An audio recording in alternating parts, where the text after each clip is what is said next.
हृदयस्पर्शी हरिश्चंद्राची यशोगाथा या पुस्तकाबद्दल आपण चर्चा करत आहोत.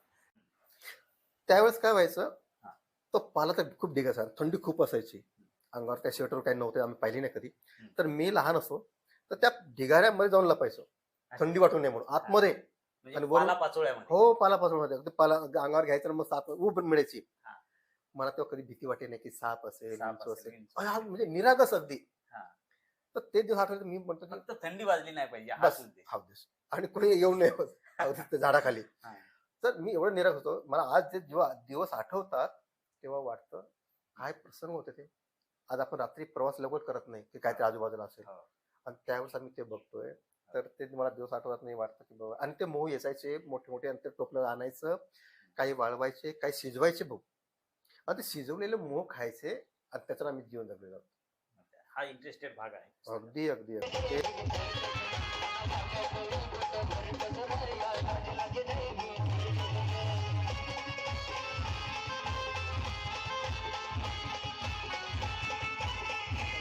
सकारात्मक विचारसरणी पाहिजे, निगेटिव्ह नकोच. मैं कर सकता हूँ, मी केलंच पाहिजे. तरुणांमध्ये आता सकारात्मक दृष्टिकोनच पाहिजेच. मी करू शकतो, नाही मलाच नाही, काहीही करा, मिळेल ते काम करा. कारण मिळेल ते काम जर तुम्ही केलं, त्या कामातून परत पायऱ्या पायऱ्या भेटतात. तुम्ही करा तसंही, ठीक आहे, कोणते काम असू द्या, हरकत नाही. पण एक पायरी चढली लगेच दुसरा मार्ग सापडतो. त्या पायरीवर चढा, तिथं गेली पुढची पायरी तुम्हाला 100% सापडतेच, हे मी अनुभवलेलं आहे. अगदी अगदी अगदी अगदी. पण पायरी चढा. पुढं काय करतात, त्या पायरीकडे जातच नाही.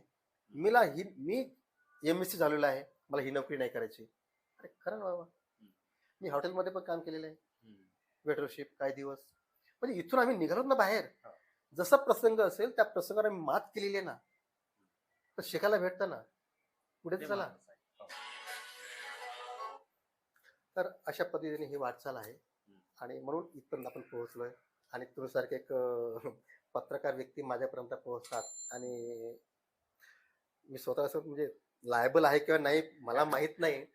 आणि पुस्तक लिहिलं हे प्रेरणादायीच आहे. मला शासनाने आदर्श पुरस्कार दिला, खरोखर त्याच्यावर मला खूप एक अभिमानच आहे. आणि विशेष म्हणजे अनेक संस्थांनी अनेक पुरस्कार दिलेत त्यानंतर, एक काम बघून, सर्व गोष्टी अभ्यासानंतर. आणि मी ते आनंदाने स्वीकारलं पण, आणि मग तिथून अजून परत तसं वागायचं आपण असं करत गेलोय, आणि मग सर्व गोष्टी येत गेल्या, घडत गेल्या, आणि आज या स्टेजपर्यंत पोहोचलोय. आपण कायझेन इंडिया न्यूज चॅनलला प्रदीर्घ असं संवाद साधला, त्याबद्दल धन्यवाद. निश्चितच आपला आभारी आहे. आणि खरोखरच आभारी यासाठी आहे की या आपल्या चॅनलच्या माध्यमातून ही मुलाखत आमच्या सर्व तरुण पिढीपर्यंत जाईल. त्यांनी त्या गोष्टीचा आदर्श घ्यावा. आणि माझ्या शिक्षक बांधवांनी पण म्हणेन की आपण सुद्धा त्याच पात्रतेचे आहात. फक्त तुम्ही सिद्ध करायचं, तुम्ही आहातच, फक्त सिद्ध करायला पाहिजे. आणि तुम्ही त्या पद्धतीने पुढे आलात तर निश्चितच तुम्ही आज माझ्यासारखे घडू शकता. आणि आज पत्रकार लोक सुद्धा तुमच्यापर्यंत येऊन पोहोचून तुमची मुलाखत घेऊ शकतात. फक्त स्वतःला चांगलं छानपैकी प्रेझेंट करा. आणि आम्ही जिल्हा परिषदेचे शिक्षक आहोत, जिल्हा अभिमान आहे, आणि आम्ही ते काम करतो आहे आणि करत राहू. निश्चित अजून आगामी पुस्तकं माझ्याकडे हातामध्ये आहेत, त्याही चांगल्या बुक्स आहेत, थोर व्यक्तींविषयी आहेत, आरोग्यविषयक आहेत, त्याही लवकरच प्रकाशित करण्याच्या मार्गावर. आणि हे पुस्तक म्हणजे आहे हृदयस्पर्शी हरिश्चंद्र यशोगाथा, ही सुंदर असं ग्रंथरूपी पुस्तक येत्या 15 दिवसामध्ये एक प्रकाशन सोहळा करून वाचकांच्या हातामध्ये जाईल. आणि जे वाचेल ना, तर खात्री आहे, गॅरंटी आहे की त्यांच्यामध्ये ते जागृतपणे निर्माण होईल. येस, मी हे करू शकतो.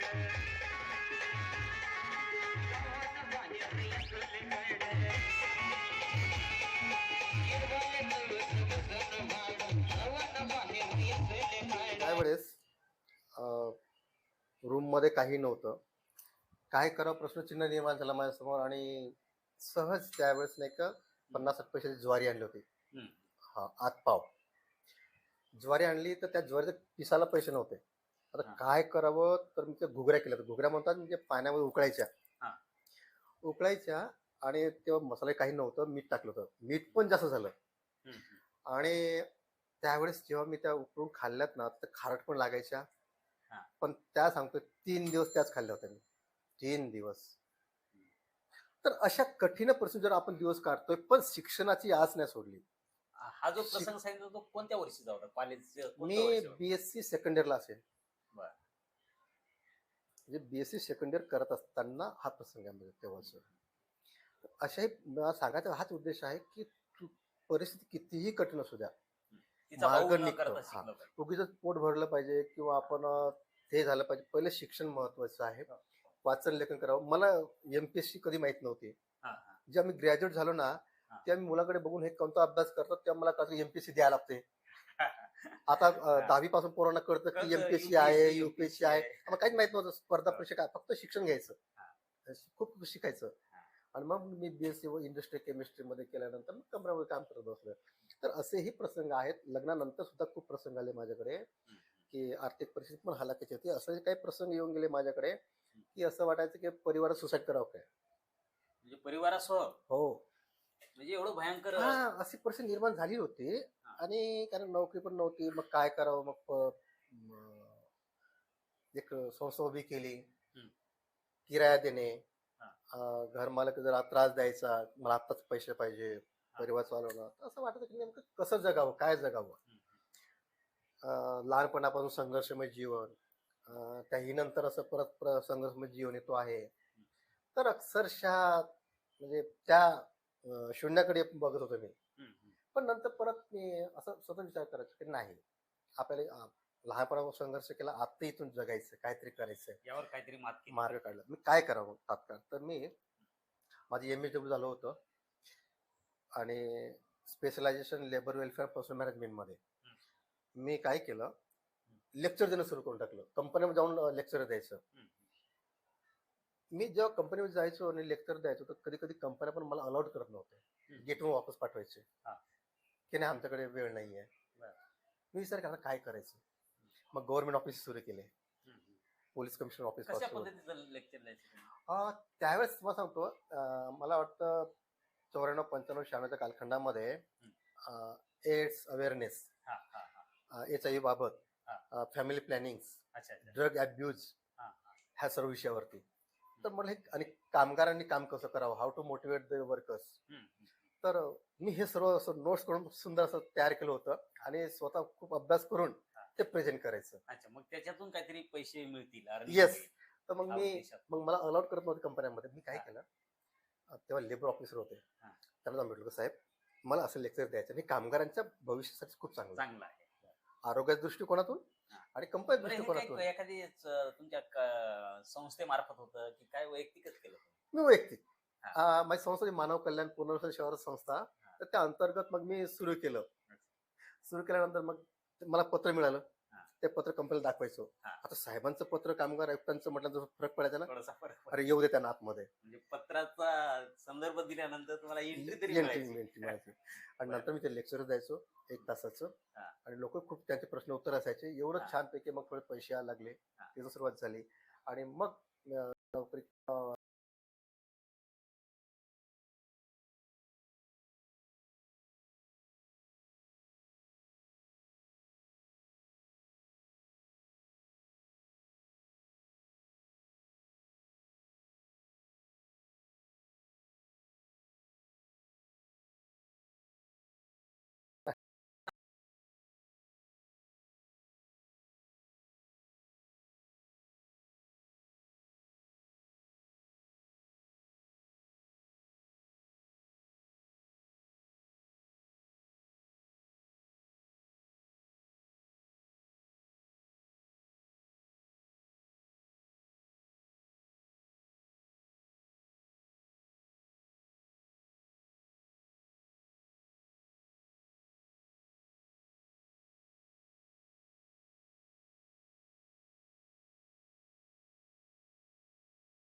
उपक्रम घ्यायचो. जसं परिसरामध्ये स्वच्छता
शिक्षक असू सुद्धा जे पुस्तक लिहू शकतो, अनेक शिक्षकांनी लिहावं असं तुम्हाला तर वाटतं? मला असं वाटतं की त्यांनी सुद्धा लिहिलं हा आदर्श घ्यावा. त्यांनी पुस्तकाचं लेखन करावं.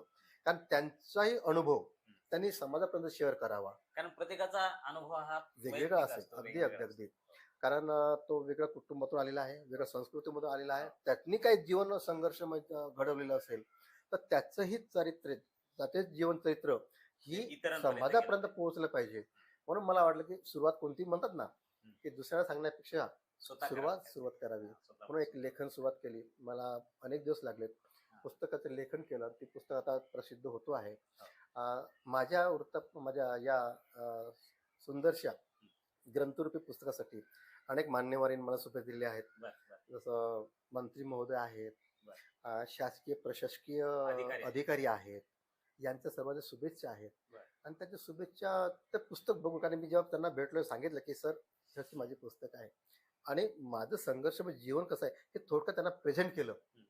आणि त्यांनाही ते सुद्धा इमोशनल झालेत आणि म्हटलं की ठीक आहे, हरकत कारण नाही. अनेकांना वाटलं असेल की हे काहीतरी वेगळं देत आगळं वेगळं. आणि हा मुलगा जर एवढं संघर्ष वातावरण पुढे आलेलं आहे, एक शिक्षकी पेशामध्ये परत काहीतरी करतो आहे, आणि ही पुस्तक जर समाजापर्यंत पोहोचली, ही पुस्तक जर त्या तरुणांपर्यंत पोहोचली, ही पुस्तक जर सुशिक्षित बेरोजगारांपर्यंत पोहोचली, ही पुस्तक शिक्षकांपर्यंत पोहोचली, ही पुस्तक जर विद्यार्थ्यांपर्यंत पोहोचली, तर विद्यार्थी असे या पाऊल वाटेने पुढे जाऊ शकतात, जाऊ मार्ग भ्रमण करू शकतात आणि ते त्याच्या जीवनात येतात सार्थ करू शकतात असं त्यांना वर्ग. म्हणून त्या सुंदरशा शुभेच्छा माझ्या पुस्तकासोबत आहेत, माझ्यासोबत आहेत आणि तिथून ही वाटचाल आहे.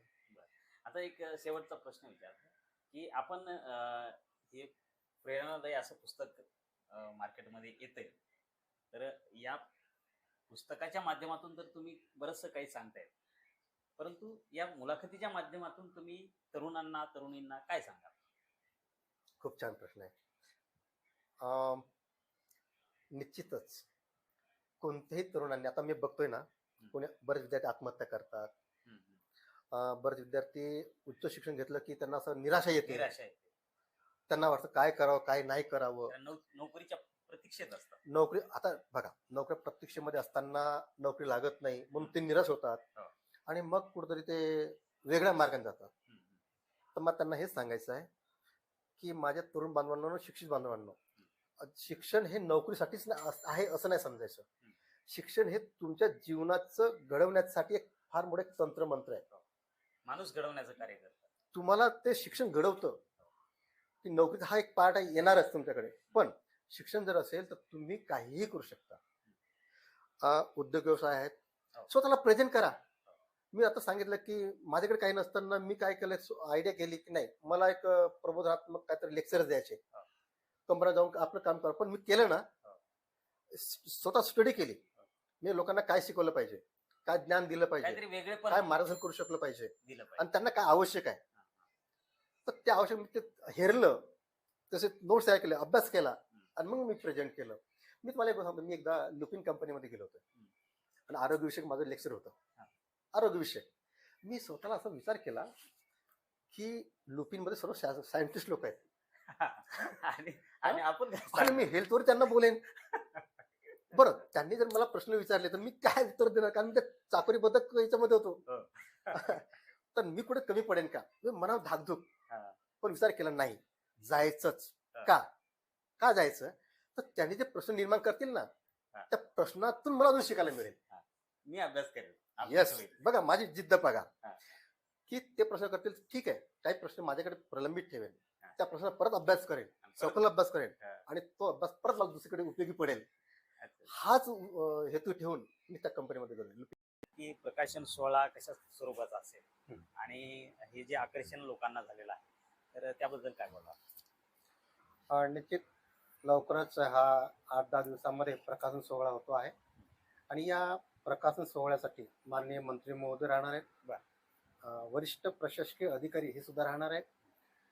मी आवाहन करेन माझ्या सर्व मित्रांना, माझ्या सर्व शिक्षक बांधवांना की आपण या प्रकाशन सोहळ्यासाठी प्रत्यक्ष उपस्थित राहा आणि या माझ्या हृदयस्पर्शी हरिश्चंद्राची यशोगाथा या पुस्तकाचं जे प्रकाशन सोहळा होत आहे त्यात ती आपली उपस्थिती ठेवाच, परंतु जास्तीत जास्त संख्येत ते पुस्तक आपण विकत घ्यावं आणि पूर्वी सांगितल्याप्रमाणे आपण आपल्या नातेवाईकांना, आपल्या मित्रांना, आपल्या मुलांना ते प्रेझेंट करावं अशी अपेक्षा व्यक्त करतोय आणि आपण या सोहळ्यास, प्रकाश सोहळ्यास उपस्थित राहावं अशी एक नम्रतेची विनंती पण करतोय. आपण कायझेन इंडिया न्यूज चॅनलशी सविस्तर प्रदीर्घ संवाद साधला, त्याबद्दल आपले खूप खूप आभार. धन्यवाद.